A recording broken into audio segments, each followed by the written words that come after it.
Imagine you are sleeping deeply. The room is dark, the silence is absolute, and everything feels safe. Now imagine that while you breathe slowly, someone is already inside the house, walking, watching, waiting. And the most disturbing part is that you don't wake up.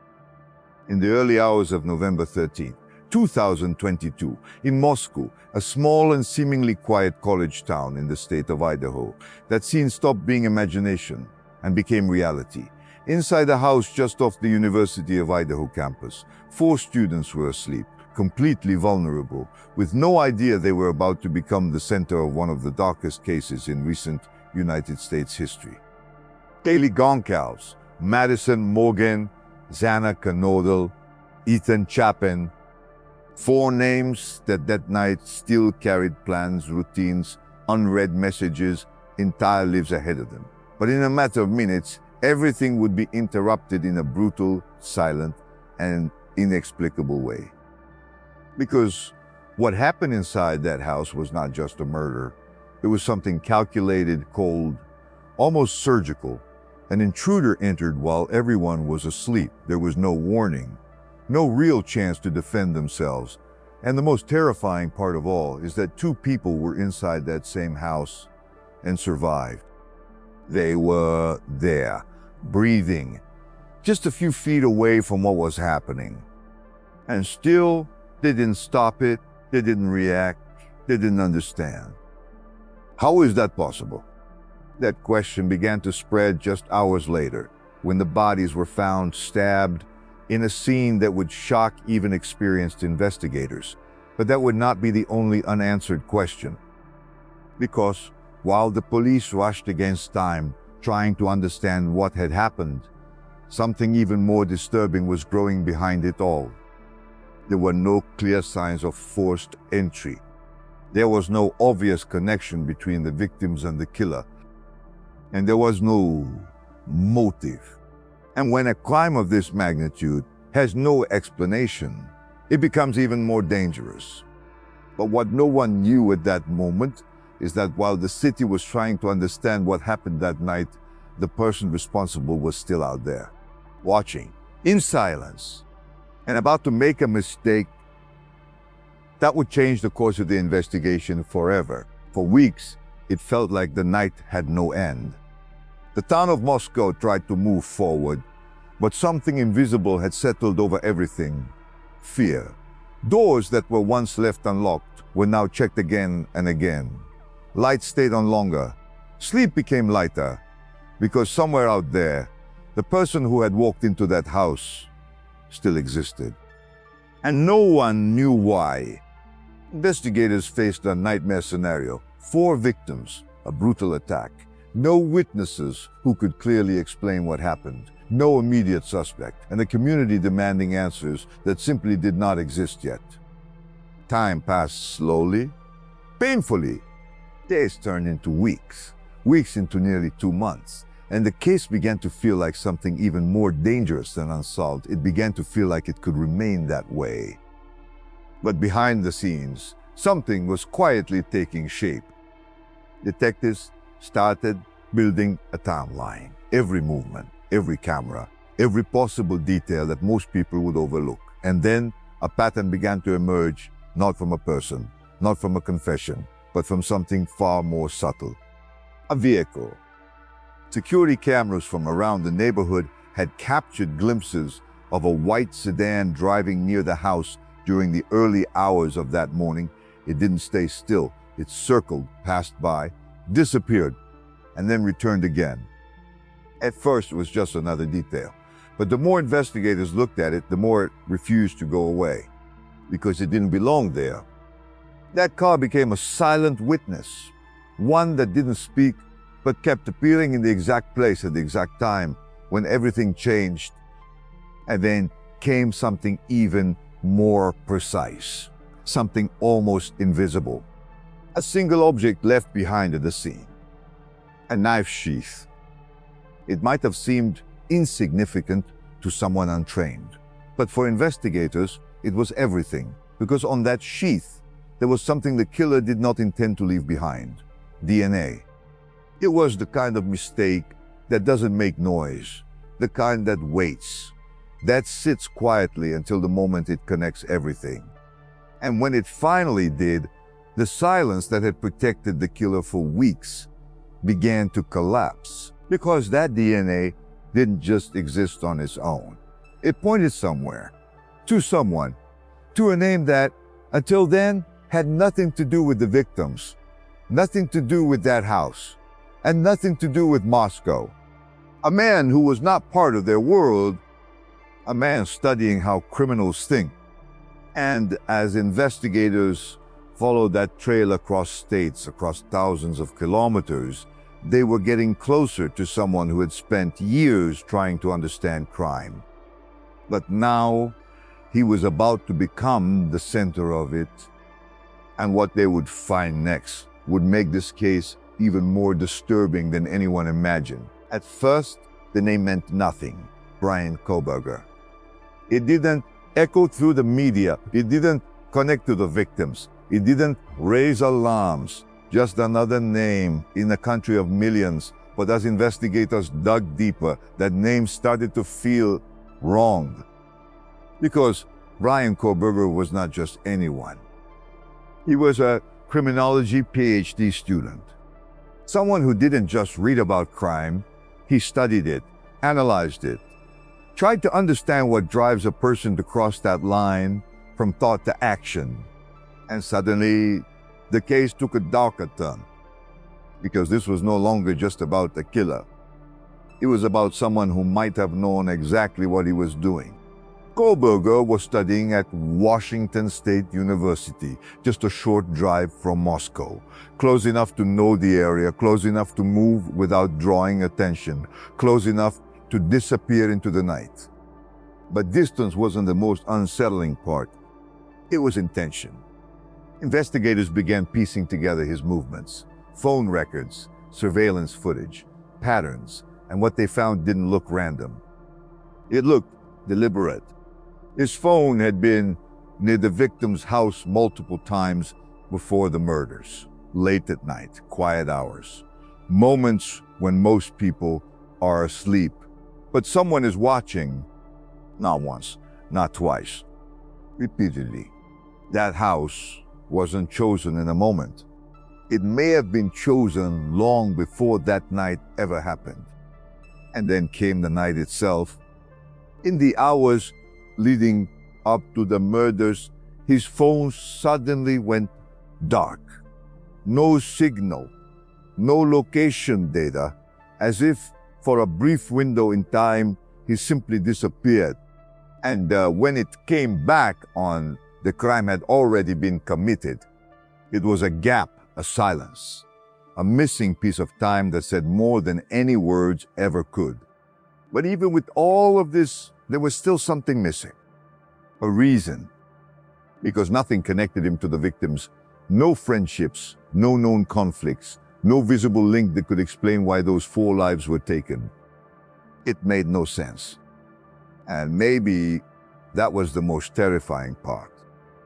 Because if there is no connection, no trigger, no clear motive, then what stops it from happening again? As the evidence quietly built up, investigators were no longer asking if they had the right person. They were asking something else. What kind of person studies crime so deeply only to commit one? And more importantly, was this something he had been thinking about for a long time? Because if it was, then the night of November 13th was not the beginning. It was execution of something that had already been forming in silence. And soon, that silence would be broken. But not by him. By the time his name surfaced, he was already gone. Not vanished, not hiding in the shadows of Moscow, but living, almost normally, thousands of kilometers away, as if nothing had happened. While the town grieved, he drove across the country, from Washington to Pennsylvania.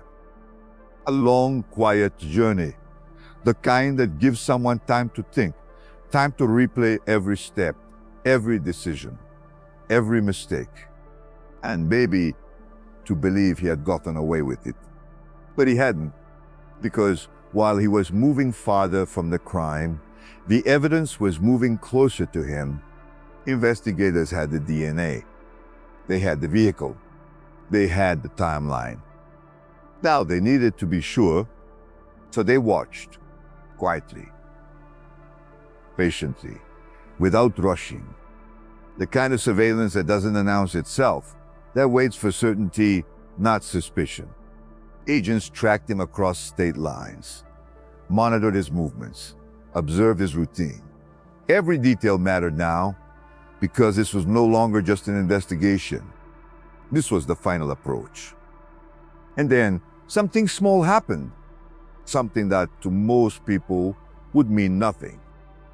Trash.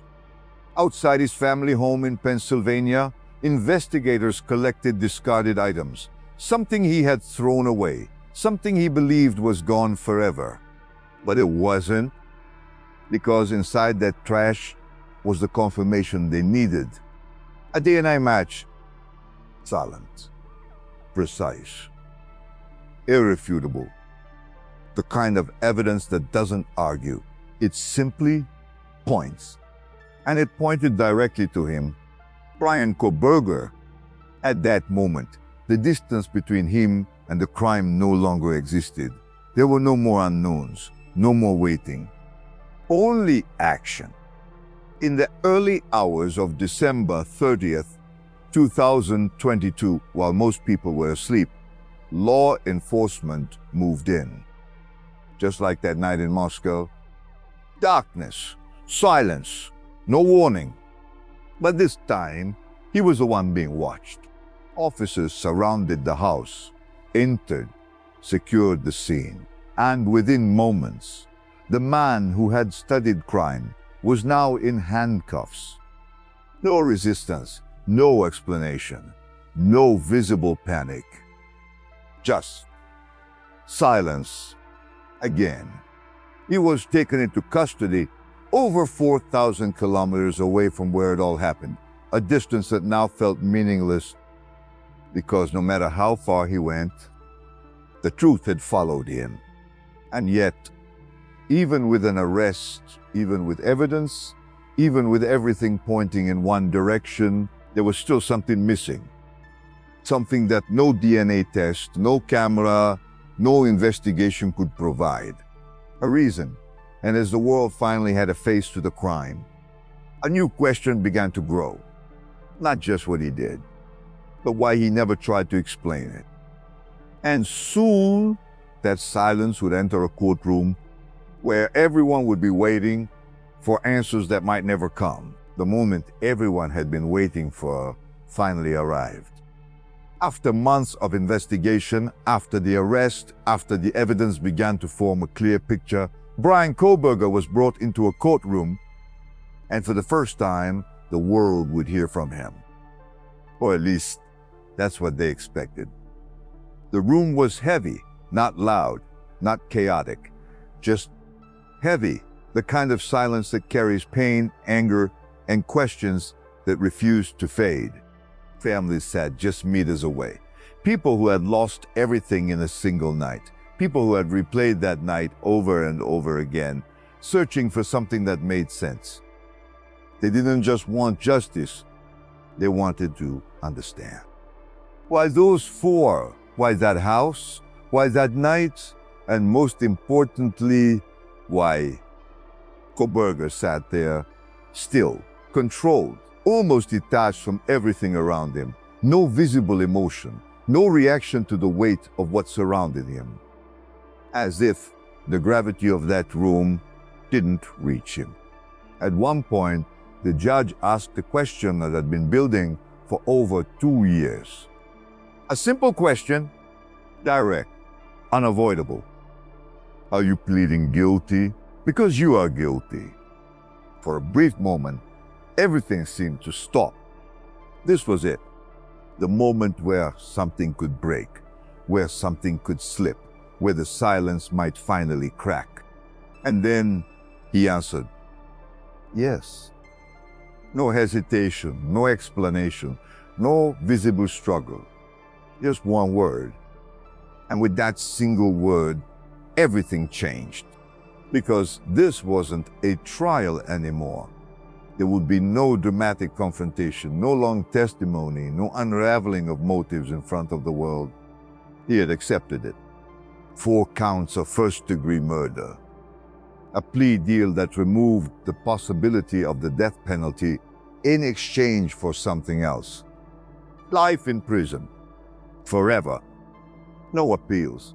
No second chances. No exit. For some, it was justice. For others, it felt like something had been taken away, because that deal came with a cost. He would not have to explain anything. No detailed confession. No reconstruction of that night. No answers. Just silence. Again. And that silence hit harder than any verdict ever could. Because now, the one person who knew exactly what happened inside that house had chosen not to share it. As the hearing moved forward, something became painfully clear. This case would be remembered not just for what was done, but for what was never explained. And for the families sitting in that courtroom, the nightmare wasn't ending. It was changing. Because justice, without answers, doesn't feel like closure. And soon, one by one, they would stand up, not to ask for punishment, but to ask the one question that still had no answer. The guilty plea should have ended everything. It should have brought clarity, resolution, a sense that the nightmare had finally reached its conclusion. But inside that courtroom, as Bryan Kohberger admitted to the murders, something became immediately clear. This was not closure, because the truth was still missing. There was no explanation of how he chose them, no description of what he felt that night, no insight into what pushed him to walk into that house and end 4 lives without hesitation. The one person who held all those answers sat just meters away and said nothing beyond what was legally required. And that silence began to hurt more than the crime itself. One by one, the family stood up, not to hear the sentence, but to confront the void left behind. They weren't speaking to the court anymore. They were speaking directly to him, to the man who had taken everything from them and still refused to give even the smallest piece of understanding in return. Olivia Goncalves didn't hold back. Her words came sharp, emotional, filled with questions that had been building for years. She asked about his life before the murders, about his thoughts, about whether he had planned everything long before that night. She asked why her sister, why any of them. Questions that echoed not just in that room, but across everyone who had followed the case. But there were no answers. Our father followed, his voice carrying a different kind of weight. Less about questions, more about finality. He made it clear that the world was watching because of the victims, not because of the man sitting in front of him. In that moment, it wasn't about trying to understand him anymore. It was about refusing to give him importance. And then something unexpected happened. Anna Kernel's unspoke, and instead of anger, she offered something almost impossible in a moment like that. Forgiveness. Not because he deserved it, not because it erased anything, but because carrying hate had become too heavy. And even then, beneath that forgiveness, there was still a request, a quiet hope that maybe one day he would speak. That maybe one day the silence would break. But even that hope felt fragile. Because by now, everyone in that room was beginning to understand the same thing. He wasn't going to explain it. Not today, not tomorrow, maybe not ever.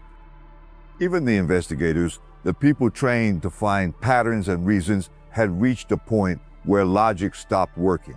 There was no clear motive, no understandable trigger, nothing that could be traced back and explained in a way that made sense.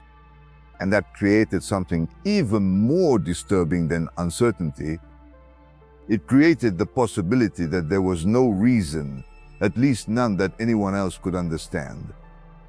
As the hearing continued, the weight of that realization settled over everyone. This was not a story that would end with answers. It was a story that would end with acceptance. Acceptance that sometimes the most terrifying crimes are not the ones we understand, but the ones we never will. And as the sentence approached, one final truth became impossible to ignore. Bryan Kohberger was about to disappear into prison for the rest of his life.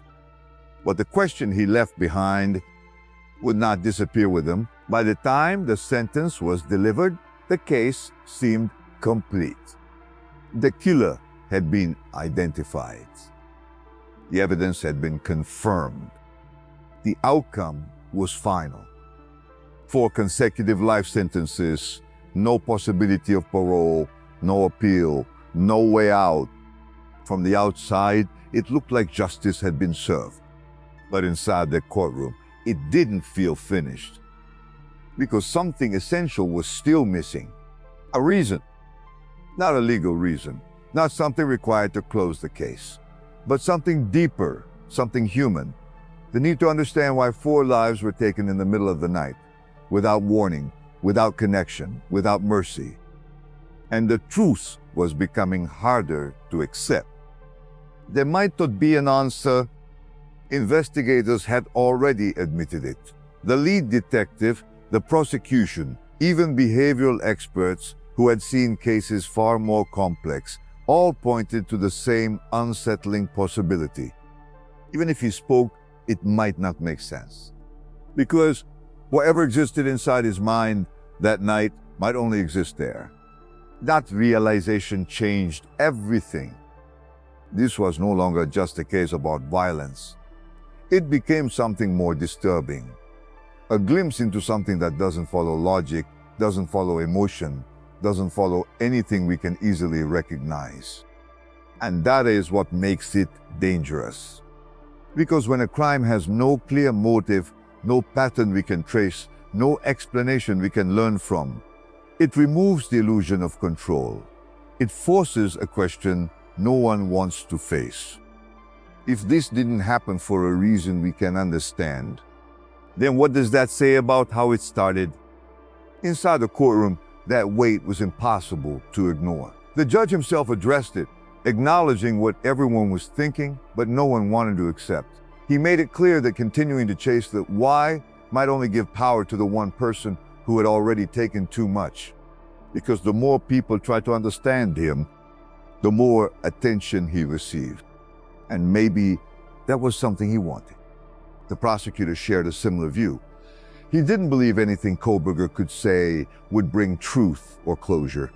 In fact, he believed the opposite, that anything coming from him would only serve himself, not the victims. So the decision was made, whether people agreed with it or not. The case would end without answers. And that decision created a divide. Some believed it was the right move, that focusing on the victims was more important than feeding the mind of a killer. Others couldn't accept it, because without understanding, the story felt incomplete. And incomplete stories don't fade easily. They stay, they echo, they return in quiet moments, in unanswered questions, in the space between what happened and what we wish we knew. As Bryan Kohberger was led out of the courtroom, there was no final statement, no last attempt to explain himself. Just silence. One last time. And as the doors closed behind him, something became clear. He was gone. But the mystery he left behind was just beginning to take its final shape. When the courtroom doors finally closed, it should have felt like the end. The man responsible was gone. The sentence had been delivered. The system had done what it was designed to do. But outside that room, nothing felt finished. Because some stories don't end when the verdict is read. They stay. They follow people home. They settle into quiet moments. They return in the middle of the night, in the same hours when everything began. For the families, the pain didn't come in waves anymore. It became constant. Not just grief, but something heavier, something unfinished. They had justice, but they didn't have understanding. And those two things are not the same. Questions continued to repeat in their minds, not softer with time, but sharper, more defined, more urgent, the kind of questions that don't fade because they were never answered. Why that house? Why those four? Why that night? And the most difficult one of all, why at all? Even those who survived weren't untouched by what happened. Living meant carrying something forward, something invisible but always present. The memory of being there, of being close, of somehow still being alive when others were not. Survival can feel like relief, but sometimes it feels like weight, and that weight doesn't disappear. As time passed, the case didn't fade from public attention the way others do. It lingered, not because of new evidence, not because of unexpected twists, but because of what was missing. People kept coming back to it, trying to fill the gap with theories, with speculation, with anything that could make the story feel complete. But every attempt led back to the same place. A wall, because there was no hidden connection discovered, no secret revealed, no final piece that made everything suddenly make sense. Just a crime carried out with precision. And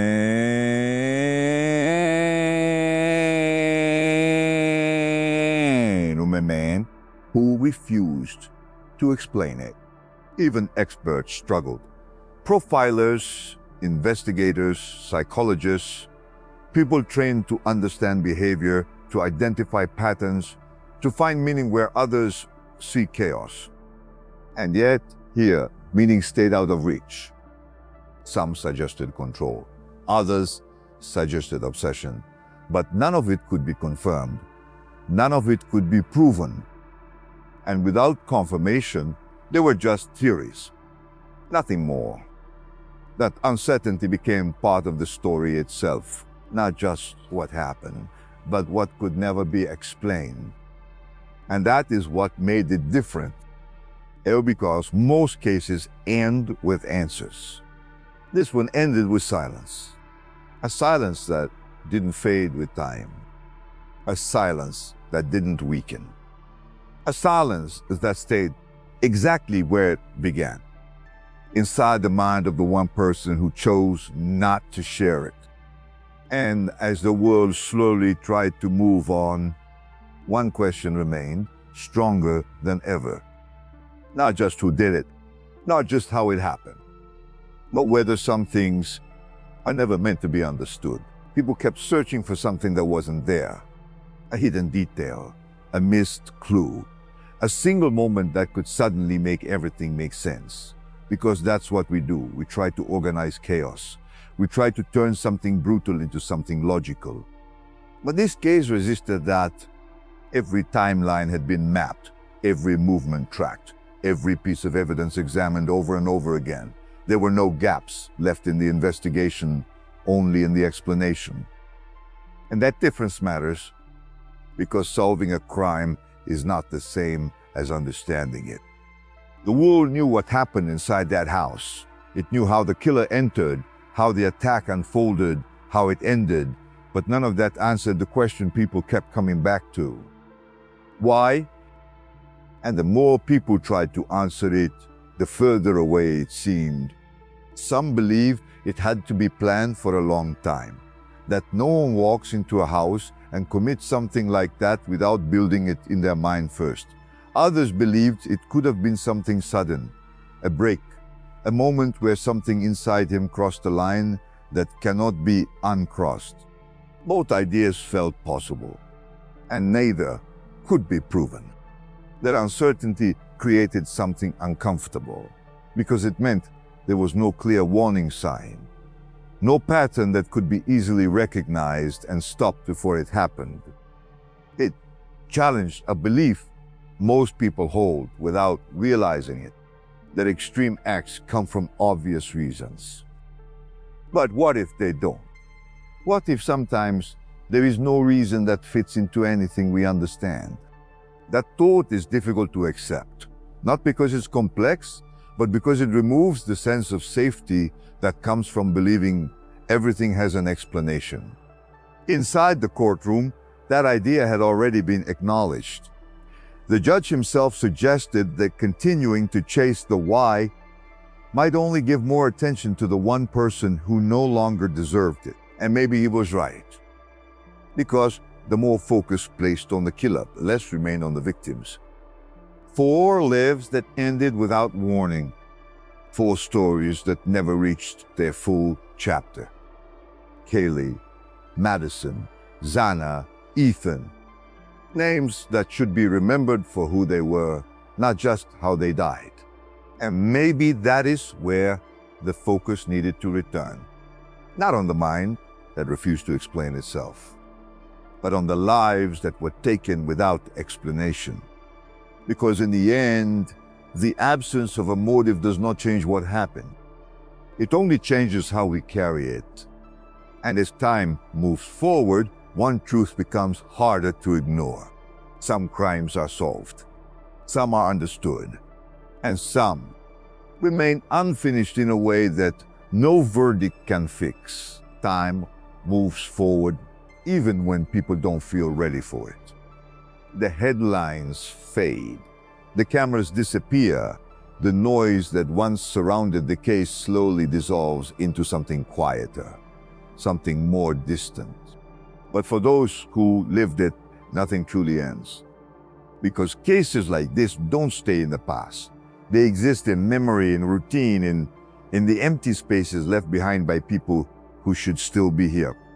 Birthdays that arrive without celebration. Messages that will never be answered. Conversations that ended without knowing they were the last. Life doesn't return to what it was. It reshapes itself around the absence. And that absence is permanent. For the outside world, the story now feels complete. There was a crime, an investigation, an arrest, a confession, a sentence, a beginning, a middle, and an end. But that structure is an illusion. Because real endings require something this case never gave: understanding. Without it, everything feels slightly unresolved. Not enough to reopen the case, but enough to keep it alive in a different way, a quiet way, a lingering way.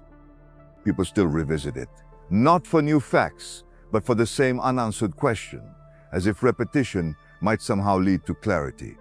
But clarity never comes, because the one person who could provide it chose not to. And that choice may be the most lasting impact of all. Not just the crime itself, but the silence that followed it. A silence that removed the final piece people needed to make sense of what happened. A silence that turned this from a tragedy into something more unsettling. Something incomplete. And yet, life continues. Families adapt, not because they want to, but because they have to. They carry forward memories, hold on to what remains, and try to build something around a loss that cannot be replaced. It doesn't get easier. It becomes different, and maybe that is the only form of closure available here. Not answers, but acceptance. Acceptance that some things will never make sense. Acceptance that not every story ends with understanding. And acceptance that moving forward does not mean leaving it behind. Because this case will not be remembered for a dramatic trial or a shocking confession. It will be remembered for something much quieter, something far more unsettling. The fact that even when everything was over, the most important question was never answered. Some stories end with answers. This one ends with a question. Not the kind of question that fades with time, but the kind that stays, that returns in silence, that lingers long after everything else has moved on. Because even now, after the arrest, after the confession, after the sentence, something essential is still missing. The reason Bryan Kohberger will spend the rest of his life behind prison walls, isolated, forgotten by the world over time. His name will slowly lose relevance, replaced by new cases, new headlines, new tragedies. But the question he left behind will not disappear with him. It remains in the minds of the families, in the thoughts of those who followed the case, in the quiet moments when everything else goes still and the mind searches for meaning. Why those four? Why that house? Why that night? And maybe the most difficult truth to accept is that the answer might never come. Not because it doesn't exist, but because it may only exist in a place no one else can reach. And if that's true, then this case was never really about understanding him. It was about confronting something far more uncomfortable. The idea that not everything can be explained. That some actions exist outside logic, outside emotion, outside anything we can organize into something that makes sense.